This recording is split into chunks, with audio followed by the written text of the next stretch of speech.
अस्सलाम वालेकुम students, hope so आप सब लोग ठीक ठाक होंगे।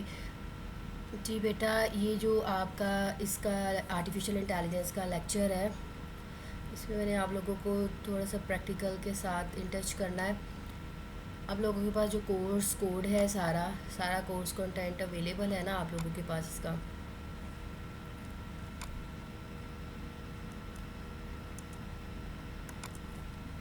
तो इसमें जो फाइनल CSIT है, इस फोल्डर के अंदर आपकी फाइनल प्रैक्टिकल की थ्योरी है। इसमें ये जो दोनों आपकी बुक्स हैं, ये आपकी इसमें पाइथन के साथ हाउ नाउ बताई गई है कि पाइथन के साथ हमने कैसे काम करना है, आर्टिफिशियल इंटेलिजेंस को पाइथन के साथ कैसे जोड़ा जाता है। तो मैंने ये बुक्स ओपन की हुई हैं।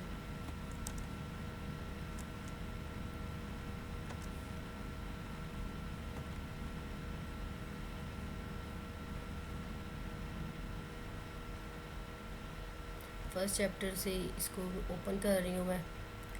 तो बेसिकली ये चीज़ें तो हमें ऑलरेडी पता है। इंट्रोडक्शन टू आर्टिफिशियल इंटेलिजेंस क्या है,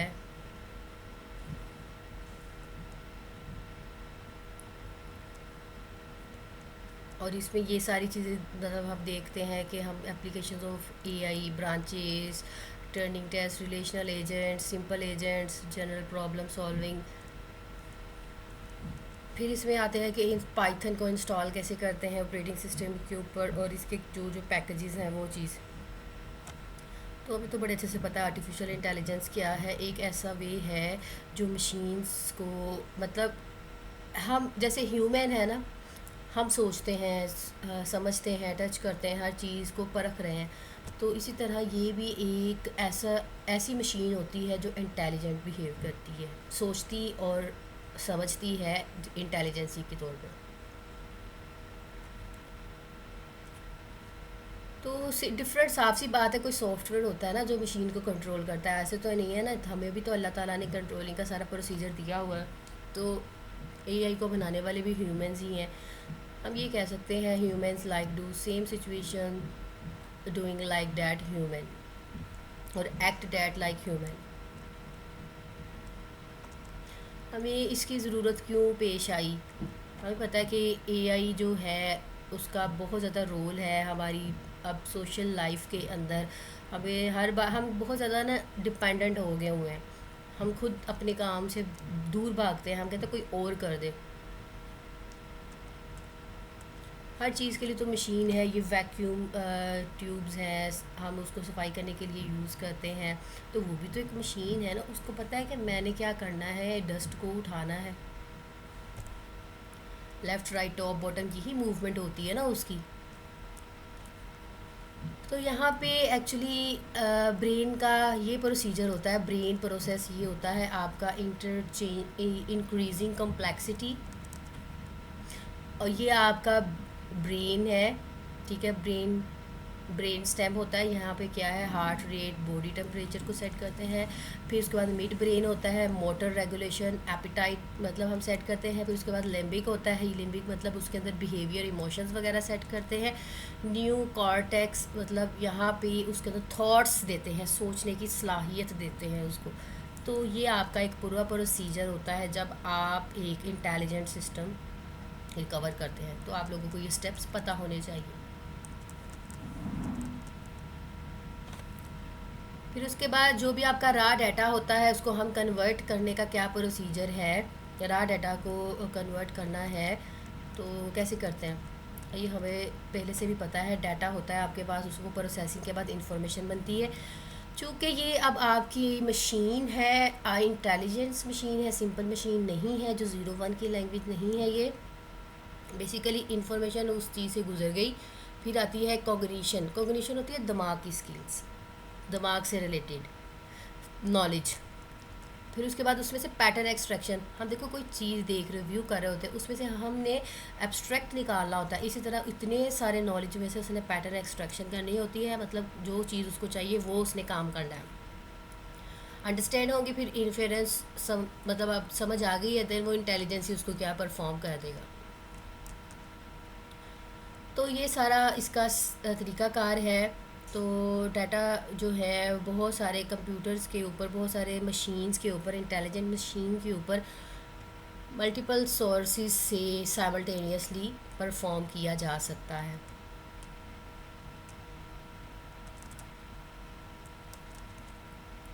जैसे कि एप्लीकेशन ऑफ एआई में आ गई है, ये एप्लीकेशंस है। कंप्यूटर विजन की बात करते हैं, these are system with that deals with visual data such as images videos. यहाँ पे ना विजन का कॉन्सेप्ट हो, वहाँ पे इमेजेस वीडियोस ग्राफिकली रिप्रेजेंटेशन, जैसे कि आप गूगल को यूज़ कर रहे होते हो, रिवर्स इमेजेस सर्च कर रहे हो तो कितनी सारी इमेजेस आपके सामने आ रही हैं। तो ये भी तो इमेजेस ऐसी लगी होती हैं ना हर वेबसाइट के ऊपर। ये सारी आपकी कंप्यूटर विजन के अंदर आती हैं जो आप व्यू करते हैं। विजन का मतलब होता है व्यू करना, देखना, परखना। Natural language processing NLP। जी हाँ, नेचुरल लैंग्वेज प्रोसेसिंग जो होती है इसमें हम टेक्स्ट को अंडरस्टैंड करते हैं। We can interact with machine by typing natural language sentences. अब आपका गूगल जो है वो आपको ट्रांसलेटर्स प्रोवाइड्स कर रहा होता है। तो इसमें ना सिर्फ हम नेचुरल लैंग्वेज प्रोसेसिंग के अंदर ना सिर्फ हम लोग टेक्स्ट को टेक्स्ट में कन्वर्ट कर रहे होते हैं, बल्कि इमेजेस को भी टेक्स्ट में कन्वर्ट किया जा सकता है। Speech recognition. These systems are capable of hearing and understanding spoken words। आप बोलते हो, गूगल के ऊपर बोलते हो, सर्च करते हो, आता है क्या? आता है, होता है ना। तो वो आपको सर्च प्रोवाइड कर देता है। तो ये इंटेलिजेंस ही है ना, वो आपकी वॉइस को रिकॉग्नाइज कर रहा है। Expert systems. एक्सपर्ट सिस्टम जहाँ पे भी होता है तो आर्टिफिशियल इंटेलिजेंस की तकनीक के अंदर ही बात कर रहे हैं, तो ये डिसीजन मेकिंग करता है। डेटाबेस, फाइनेंस, मशीन, मार्केटिंग, जहाँ पे भी ये यूज़ हो रहे हैं सिस्टम, विद इन सेकेंड्स आपको सारा डाटा मिल जाता है। यूज़र है, इनपुट दे रहा है, knowledge base, inference engine database में से चेक करेगा, अगर ओके होगा तो देन वो एक्सपर्टाइज कर देगा। गेम्स, साफ सी बात है, आर्टिफिशियल इंटेलिजेंस तो गेम्स में बहुत ज़्यादा यूज़ होती है। एजेंट्स बनाने पड़ते हैं ह्यूमन लाइक, डिफरेंट प्लेयर्स बनाने पड़ते हैं। जैसे कि अल्फ़ा गो है, ये कंप्यूटर प्रोग्राम है, तो वो हम गेम की स्ट्रेटजी के तौर पर यूज़ कर रहे हैं। रोबोटिक्स, यस, हम रोबोटिक्स को कैसे पीछे छोड़ सकते हैं अपनी आर्टिफिशियल इंटेलिजेंस के कॉन्सेप्ट में। रोबोटिक सिस्टम ही तो एक्चुअली कंबाइन करता है आपके बहुत सारे आर्टिफिशियल इंटेलिजेंस के कॉन्सेप्ट्स को। तो आपको भी पता है कि रोबोट्स डिफरेंट टास्क के लिए बनाए जाते हैं। जैसे वो सफाई के लिए मैंने आपको बताया, आप स्पाई पार्ट्स के लिए कर सकते हैं, आप मतलब डिफरेंट पर्पस के लिए कर सकते हैं। जैसे कि खेतों में पानी लगाने के लिए रोबोट्स बना सकते हैं। तो हर चीज़, टेम्परेचर, हीट, मूवमेंट, हर चीज़, हर सेंसर्स उसको प्रोवाइड किया जाता है। तो यहाँ पे सेंसर बेस्ड काम होता है, ठीक है। सेंसर्स मिलते हैं, आप लोग प्रैक्टिस कर सकते हो, सेंसर्स के आप रोबोट्स बना सकते हो।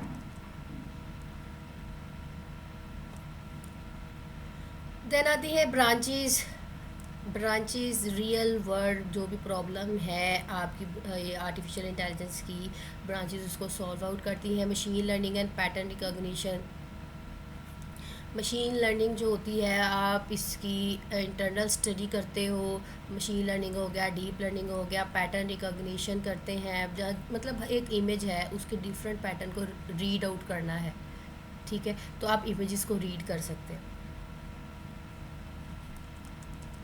जैसे डाटा है, प्री प्रोसेसिंग, ट्रेनिंग, ऑप्टिमाइजेशन, ये एक स्टेप होता है मशीन लर्निंग के अंदर। आपके पास एक डाटा है ना, तो अब डायरेक्ट उसके ऊपर हम प्रोसेसिंग नहीं कर रहे होते, उसके पहले प्री प्रोसेसिंग करनी पड़ती है, फिर उसके ऊपर ट्रेनिंग चलानी पड़ती है, फिर ऑप्टिमाइजेशन मतलब उसका टेस्ट करना पड़ता है, देन आपकी मशीन लर्निंग मॉडल जो है वो रेडी होता है। मतलब प्री, देन उसकी training, then optimization, then post training. जैसे कि ये आपके डिफरेंट सिस्टम्स है। For example in face recognition system software try to match the eyes of pattern. तो अब आपकी आइज़ जा रही हैं, ठीक है, आपकी आइज़ किधर जा रही हैं, वो जो सॉफ्टवेयर में आप टैली कर रहे हो वो आइज़ को डायरेक्ट नहीं डिटेक्ट करेगा, उसके पैटर्न को रिकॉग्नाइज करेगा।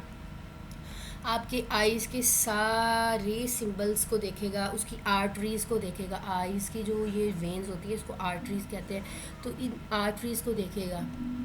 तो उनके पैटर्न को रिकॉग्नाइज करेगा, देन जाके उसकी ट्रेनिंग ऑप्टिमाइजेशन इतने सारे प्रोसीजर के बाद वो कहेगा ओके, अगर मैच होगा तो ओके, अदरवाइज रिजेक्टेड। हर चीज़ फेस डिटेक्शन में नोज, लिप्स, आईब्रोज, हर चीज़ को देखेगा। Logic based AI, mathematically logic is use to execute computer program in logic based AI. तो यहाँ पे मैथमेटिकल डोमेन्स यूज़ होंगी, जैसे कि हमें ज़रूरत पड़ेगी मैथमेटिक्स फार्मूलाज की, लैंग्वेज पार्सिंग की, सेमेंटिक एनालिसिस की, ये सारी चीज़ों में हमें ब्रांचेज है डिफरेंट आपकी आर्टिफिशियल की। सर्च टेक्निक्स में हम क्या करते हैं, सर्च में तो ऑलरेडी आप लोगों को इतने सारे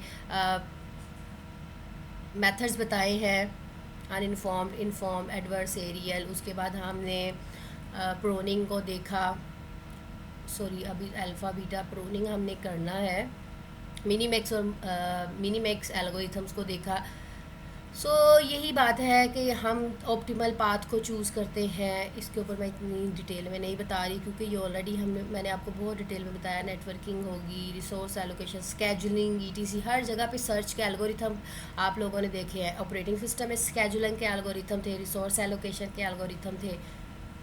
नेटवर्किंग ऑल्सो आप लोग पढ़ रहे हैं इस सेमेस्टर के अंदर, तो उसमें भी आप लोगों को पता चल जाएगा।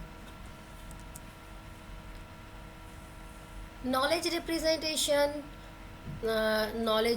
नॉलेज बेस्ड स्किल्स, जिसे हम ऑन्टोलॉजी स्टडी कहते हैं। ऑन्टोलॉजी जो है वो एक्चुअली आपकी इस फील्ड से रिलेटेड होती है जिसमें हम डिफरेंट ऑब्जेक्ट्स को फोकस करके काम कर रहे होते हैं और उनका आपस में एक फॉर्मल रिलेशनशिप देख रहे होते हैं अपनी एक पार्टिकुलर टास्क से रिलेटेड।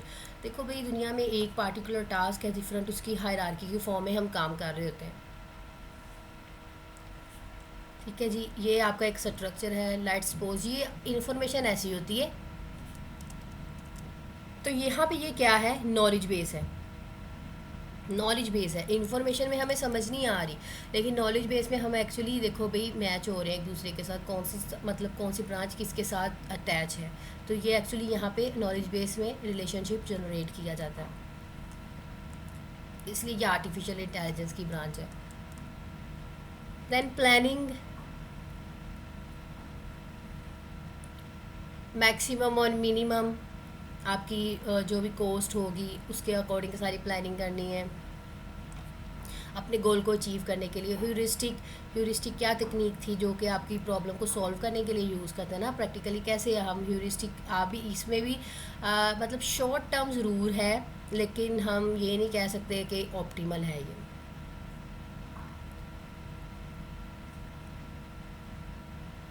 तो इसमें आपकी आ जाती है robotic, search engine, etc. Search engine जैसे काम कर रहे थे वो भी आपकी ह्यूरिस्टिक की एग्जांपल है।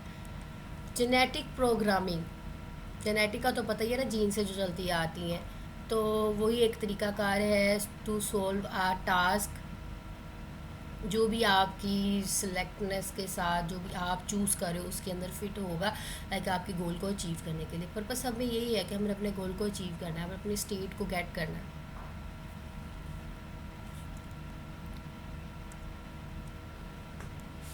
जी, यहाँ पे आता है फिर defining intelligence using Turing test.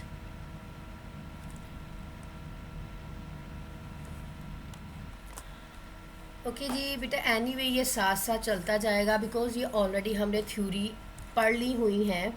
अगर हम टर्निंग टेस्ट को ये देखें तो ये आपका रिस्पोंडेंट होते हैं और ये आपका इंटेरोगेटर है। तो कोई बात नहीं, इसको हम नेक्स्ट लेक्चर में देखते जाएंगे साथ साथ जब आपका प्रैक्टिकल वगैरह करवाऊँगी मैं। तो थोड़ा सा अब आपके प्रैक्टिकल की तरफ मूव कर रही हूँ मैं। जो दूसरी बुक थी हमारी, learning to program with Python. पहले हम अगर ये देखेंगे देन ही हमें पता चलेगा कि पाइथन होती क्या है।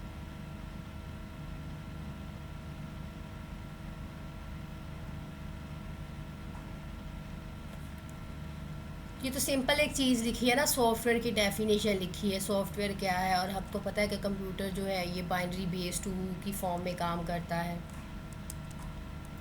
डेवलपमेंट टूल्स डिफरेंट, इधर सारी हिस्ट्री बता दी है कि हमारे पास डिफरेंट लैंग्वेजेस आती थी, फॉर्ट्रॉन, कबोल, हैस्कल, सी पर, C plus plus, Java and C hash, मतलब हमारे पास डिफरेंट लैंग्वेजेस थी।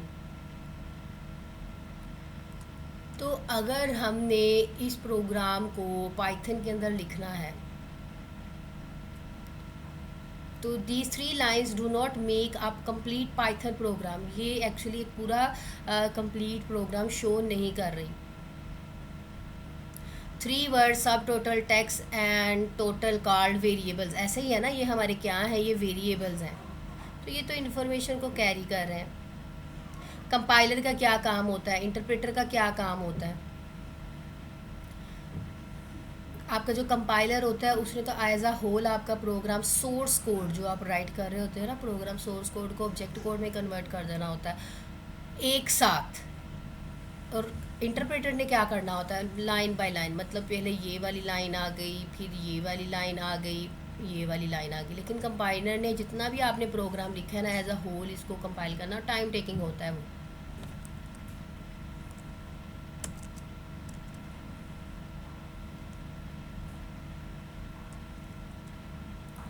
एडिटर्स भी आप लोगों को पता है, जहाँ पे हमने अपना सोर्स कोड लिखना होता है, जहाँ पे हमने प्रोग्रामिंग करनी होती है। ये आपके कंपाइलर्स हैं, जो कि सी प्लस प्लस का कंपाइलर आप लोगों ने यूज़ किया हुआ, Dev C plus plus software किया हुआ है, टर्बो सी किया होगा। इंटरप्रेटर्स, डीबगर्स, प्रोफाइलर्स,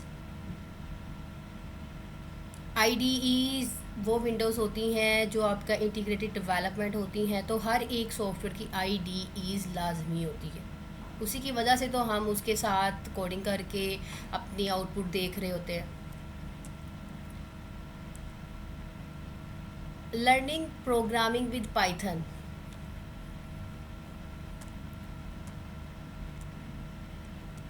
जी बेटा, आप लोगों ने क्या करना है, या तो फिर आप लोग पाइथन का वर्जन जो डाउनलोड कर लें, मतलब कोई भी लेटेस्ट वर्जन डाउनलोड कर लें इसका। कि पहली प्रायोरिटी तो यही है कि आपको वेबसाइट दी गई है python.org, वो कर लें। देन आप हम एक और तरीक़ाकार है, हम ऑनलाइन भी पाइथन के ऊपर कोड कर सकते हैं। जैसे कि मैं ऑनलाइन इसको ओपन करने लगी हूँ, तो आप कोई भी वर्जन भी डाउनलोड कर सकते हो। ठीक है, ये देखिए जी, पाइथन की सबसे पहले वेबसाइट पे यही आई है, पाइथन डाउनलोड। आप इसके ऊपर क्लिक कर लो, जो भी पाइथन का वर्जन है उसको डाउनलोड कर लो। ठीक है, ये वर्जन है विंडोज़ के लिए करना है, तो विंडोज़ के ऊपर क्लिक करो और उसके जो भी वर्जन अवेलेबल होगा उसको डाउनलोड कर लें। ये विंडोज़ के लिए 2 आपके पास अवेलेबल्स हैं, तो आप लेटेस्ट वर्जन को डाउनलोड कर लें। अदरवाइज़ ऑनलाइन टूल है अवेलेबल पाइथन के लिए, तो वो भी आप कर सकते हैं।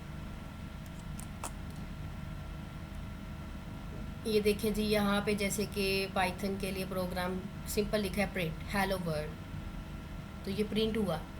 तो ये कोई मतलब खास इतना ज़्यादा मैक्सिमम डिफरेंस नहीं है कि कोडिंग के अंदर कि हम कंफ्यूज हो जाए। बस इतना है, इसकी एक्सटेंशन चेंज करनी है, .py आती है, .py, ओके, .py।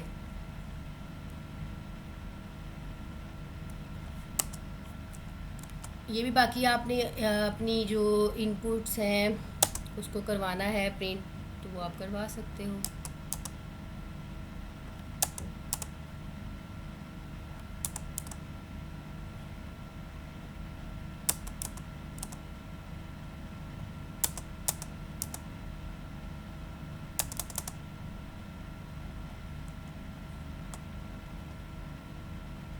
आउटपुट जैसे हमने इसमें लिखनी है ना, वैसे ही हमें शो हो जानी है। तो ये तो सी प्लस प्लस में भी होता था, लेकिन वहाँ पे हम सी में हम क्या यूज़ करते थे, प्रिंट एफ। और सी प्लस प्लस में हम क्या यूज़ करते थे, सी आउट। तो ये जैसे कि आपकी PHP है, उसमें हम प्रिंट यूज़ करते हैं, इको यूज़ करते हैं, तो एज इट इज़ इसमें प्रिंट यूज़ करेंगे।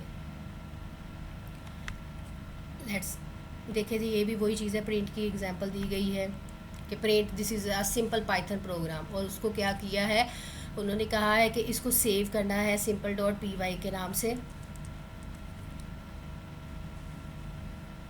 और आपकी मर्ज़ी है, मैं क्योंकि मैं ऑनलाइन कर रही हूँ मुझे तो सेव करने की ज़रूरत नहीं पड़ी, लेकिन आपने जो भी वर्जन यूज़ करना है उसके ऊपर ये सारी कोडिंग जो है वन बाय वन करके लिखें और उसको सेव करें। IDL is interactive shell.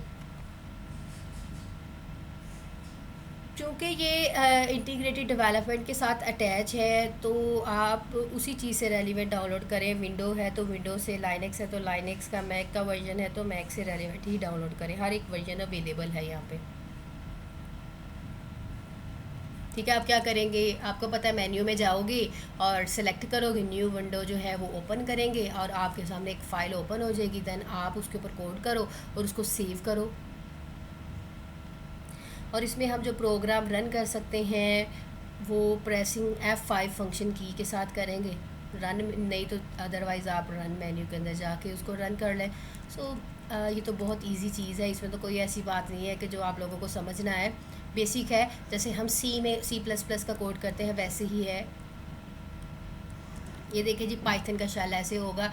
तो आप लोग बेसिकली इसके ऊपर लिखोगे, ये आपके पास प्रोग्राम, ये देखिए जी, print this is a simple Python program. तो then this is a simple Python program, ऐसे प्रिंट हो जाएगा।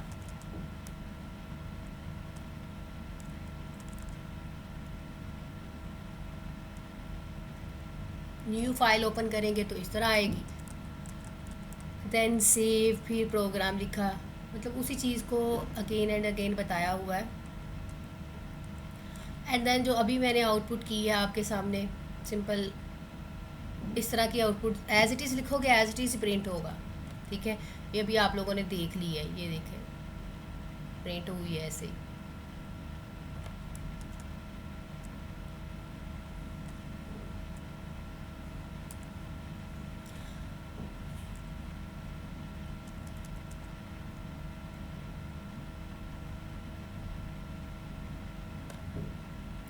अब यहाँ पे क्या चीज़ लिखी है, each print statement draws a horizontal slice of the arrow. ठीक है, उसने उसने प्रिंट किया all the horizontal slice text on top of each other result in the picture of the arrow.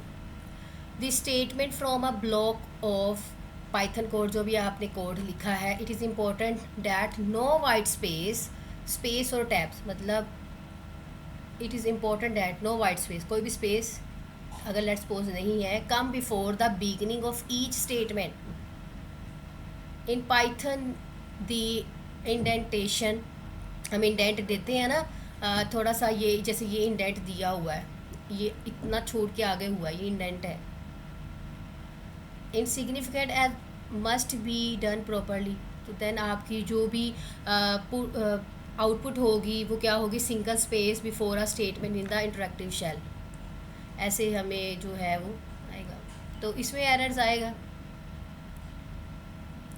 ये आपका एरर आ गया, इंडेंटेशन एरर, साफ सी बात है ना, आ तो गया एरर, इतने तो ये एक्सेप्ट ही नहीं करता।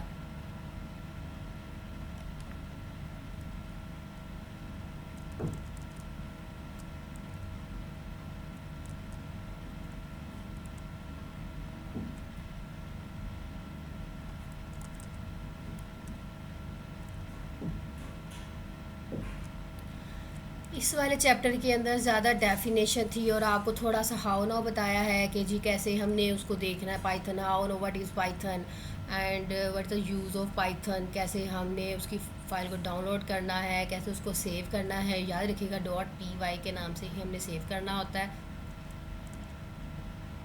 चैप्टर 2 है वैल्यूज़ एंड वेरिएबल्स। तो सेम लाइक है C++, numeric values, variables, assignment, identifiers, reserve words.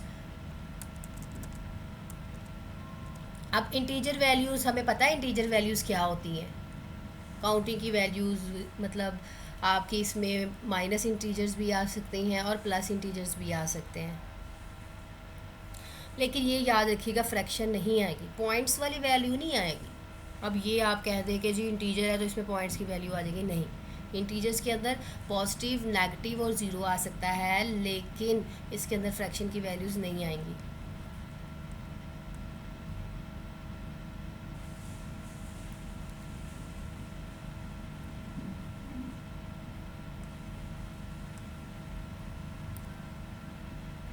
ये इसका वर्जन बताया गया है कि अगर आप पाइथन का वर्जन देखना चाहते हो तो आप टाइप करो, पाइथन का वर्जन जो है वो आपको पता चल जाएगा कौन सा है।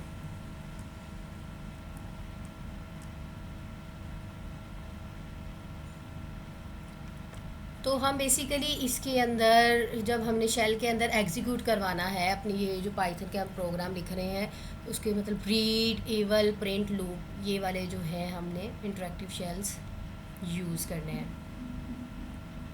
Reading the text entered by the user, जैसे कि हम सी इन लेते होते थे यूज़र से लेने के लिए। अटेम्प्टिंग टू एवेल्यूएट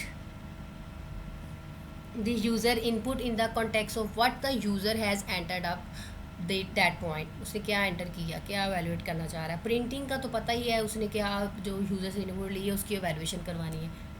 तो इसमें इन तीनों चीज़ों से हम काम करते हैं। जैसे कि अब यहाँ पे if the user enter 4 then interpreter is as 4, it enters x is equal to 10, a statement has no overall value itself, तो इसने इसको प्रिंट नहीं करवाना। if the user enter x, the shall print the evaluation of x which is 10.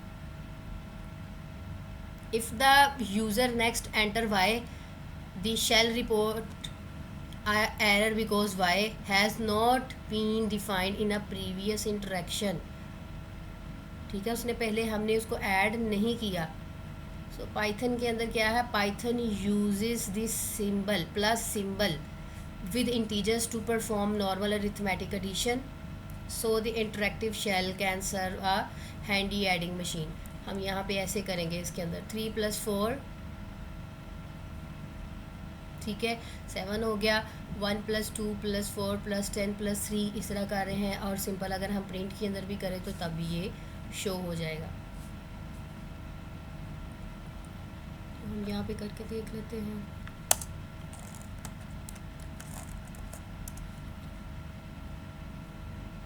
ये हुआ क्यों नहीं, क्या इसमें कोई प्रॉब्लम है? अब प्रोग्राम तो कोई भी हो ऐसे तो नहीं ना रन होता। ये आपको जस्ट बता रहे हैं कि सिंबल हम इस तरह के यूज़ करते हैं, लाइक प्लस हो गया, इस तरह हम प्लस प्लस कर सकते हैं, प्रिंट के अंदर प्लस कर सकते हैं। और अगर हमें डबल कोट्स यूज़ करने हैं, ठीक है जी, सिंगल कोट यूज़ कर रहे हैं,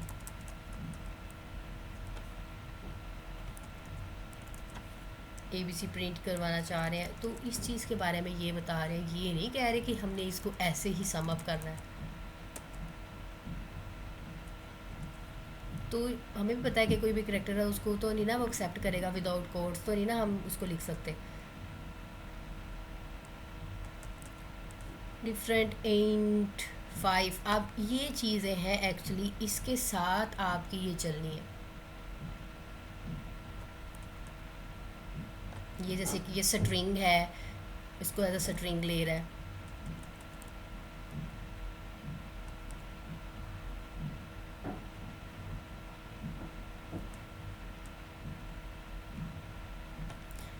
ये आपको पता है कि ये जैसे कि हमारी stdio होती है, तो यहाँ पे std in है, ठीक है, स्टैंडर्ड इनपुट के लिए।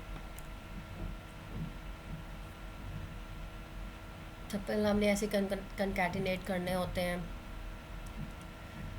तो ये तो बेसिकली आपको एक सिंपल स्ट्रिंग इंटीजर फंक्शंस उनके बारे में अलग अलग करके बता रहे हैं। तो कोई डिफरेंट प्रैक्टिस के साथ ही आएंगे, तो आप लोगों ने इसके ऊपर बेतहाशा प्रैक्टिस करनी है। हाँ जी, एक्चुअली ये होता है आपका वेरिएबल। अब हम इसको देखते हैं, x = 10 है और प्रिंट x होगा, डेफिनेटली होगा।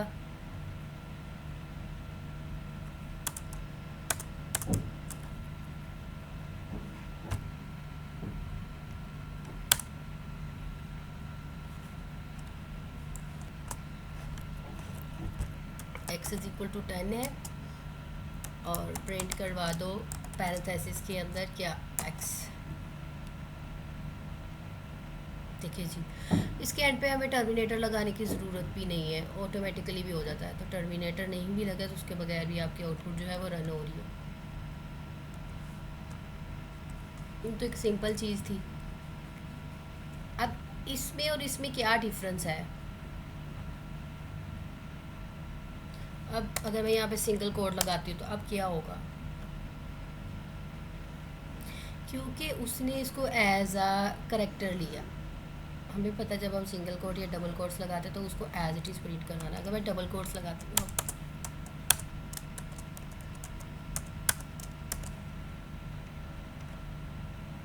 फिर भी एक्स ले रहा है, क्योंकि उसने उसको एज अ स्ट्रिंग ले रहा है, उसको एज अ करेक्टर ले रहा है। लेकिन अगर मैं सिंपल करती हूँ तो फिर वो उसकी वैल्यू शो करवाता है।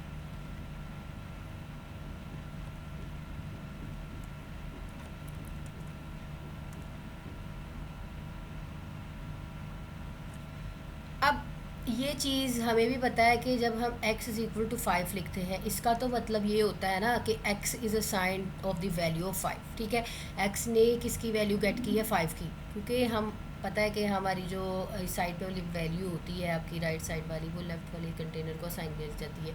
लेकिन अगर हम इस तरह बात करें तो ये तो सिंटैक्स रॉन्ग है ना। तो in Python this symmetry does not exist the statement, तो ये इस चीज़ को अंडरस्टैंड नहीं करेगा। But this can not be done because 5 is always 5 and can not be change. और तो यहाँ पे एक एरर जो है वो अकर हो जाएगा। तो ये देखिए जी, एरर आएगा, साफ सी बात एरर आएगा।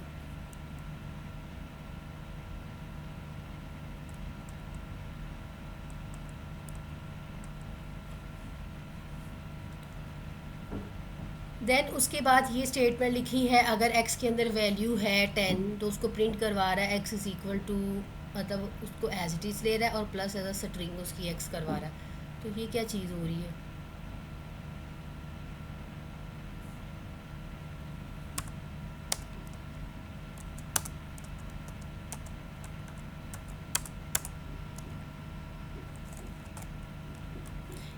इसका पता है हमें एज इट इज़ इसने प्रिंट करवाना होता है। अब यहाँ पे जो प्लस है वो कनकैटिनेट करने के लिए है, str स्ट्रिंग x। क्या हुआ है? x इज़ इक्वल टू, चूँकि हमने जो भी सिंगल कोट और डबल कोट्स में लिखना होता है वो x ऐसे ही होता है। और ये स्ट्रिंग ने क्या किया? कॉन्कैटिनेट कर दी वैल्यू। वहाँ पे तो हम कॉमा डाल देते थे, ठीक है, ये डॉट डाल देते हैं, तो यहाँ पे प्लस के साथ होता है। थोड़ी सी PHP जैसी लैंग्वेज है इसकी। x इज़ इक्वल टू 10 है, उसके साथ मिल जाएगा। देन एज इट इज़ ये भी सेम वही चीज़ है। देखिए आपकी इस तरह वैल्यू शो हो रही है। तो यहाँ पे ये जो प्लस ऑपरेटर है मैंने ऑलरेडी बता दिया, यहाँ पे ये कॉन्कैटिनेशन के लिए यूज़ कर रहे हैं, मतलब जोड़ने के लिए यूज़ कर रहे हैं। एंड दूसरी समहाउ ऐसे भी हम कर सकते हैं।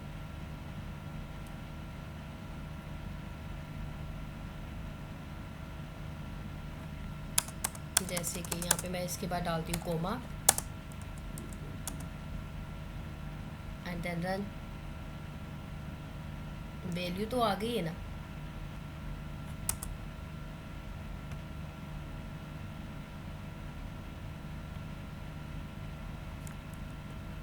तो स्टेटमेंट इसने भी प्रिंट कर दी कॉमा के साथ।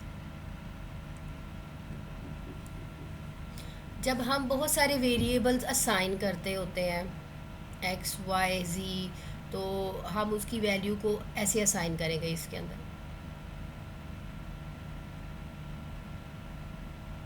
ऐसे भी असाइन कर सकते हैं।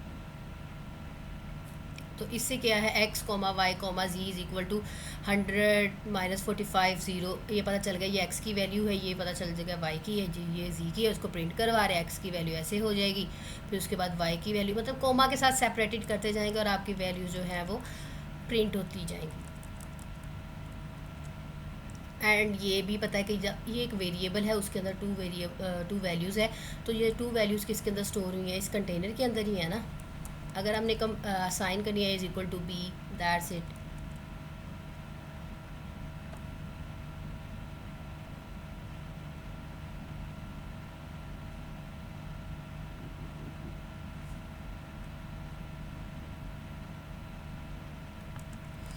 ओके, ये क्या चीज़ है? ए इज़ इक्वल टू 10 है। यहाँ पे बता रहा है ए इज़ इक्वल टू, अगर वैल्यू 10 है तो प्रिंट करवाना चाह रहा हूँ, मुझे टाइप देखनी है, हम डाटा टाइप देखना चाह रहे हैं। फर्स्ट, ये जो इस तरह सिंगल कोड डबल कोड के अंदर लिखा है, ये एज इट इज़ प्रिंट होना है, कॉमा ए। यहाँ पे ए क्या है? 10 है, यहाँ पे 10 प्रिंट हो जाएगा, फिर कॉमा एंड टाइप क्या है? जब आप ये वाला रिजर्व वर्ड टाइप लिखेंगे और इसको पैरेंथेसिस के अंदर ए लिखेंगे तो इसने बता दिया क्लास इंट टाइप है इसकी, क्लास स्ट्रिंग टाइप है इसकी। ये देखिए,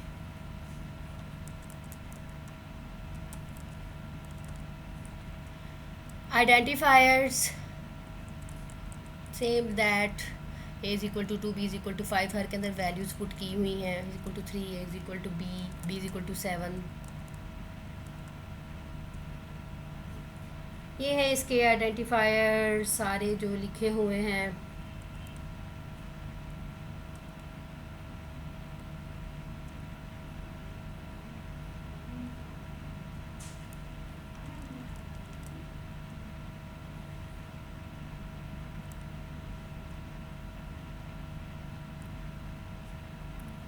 सिंपल प्रिंट स्टेटमेंट है, तो बेटा आप लोगों ने इसके ऊपर बहुत ज़्यादा प्रैक्टिस करनी है। ठीक है, प्रैक्टिस करेंगे। अब आपको हाउ ना हो तो हो गई हो कि कैसे हमने इसको यूज़ करना है। लेट्स सपोज करो कि ये जो है ये चीज़ है, प्रोग्राम लिखा हुआ है। ठीक है, जैसे कि int a is equal to, मैंने कहा इंट उसकी डाटा टाइप है, इनपुट ले किससे? Enter first number. Then in data type है, मैंने एक साथ ही सारा जो है उसका करवा लिया। इनपुट ले एंटर सेकंड नंबर, सम करवा दो और प्रिंट करवा दो, सम इज़ इक्वल टू सम। ठीक है, अब इसने क्या करना है? पहले मुझसे ये फर्स्ट नंबर मांग रहा है, ऐड किया, सेकंड मांग रहा है, एज इट इज़ वैसे ही जैसे सी प्लस प्लस के अंदर काम है, बस थोड़ा सा स्टेटमेंट का डिफरेंस है और कोई बात नहीं है।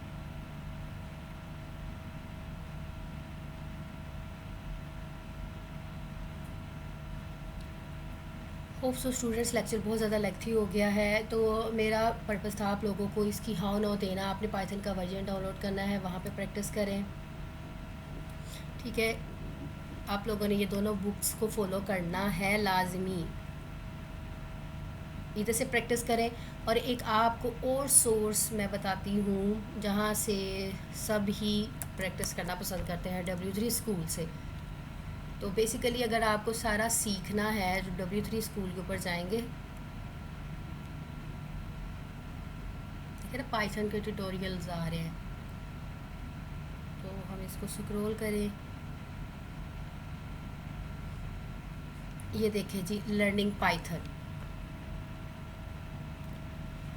यहाँ पे पाइथन सारी पड़ी हुई है आप लोगों के पास, Python intro, Boolean operators, if else, file handling, modules, सारी बेसिकली पाइथन यहाँ पे अवेलेबल है। तो प्रैक्टिस करें, बहुत ज़्यादा प्रैक्टिस करो। ओके जी स्टूडेंट्स, अपना बहुत सारा ख्याल रखिएगा। गुड लक, अल्लाह हाफिज़।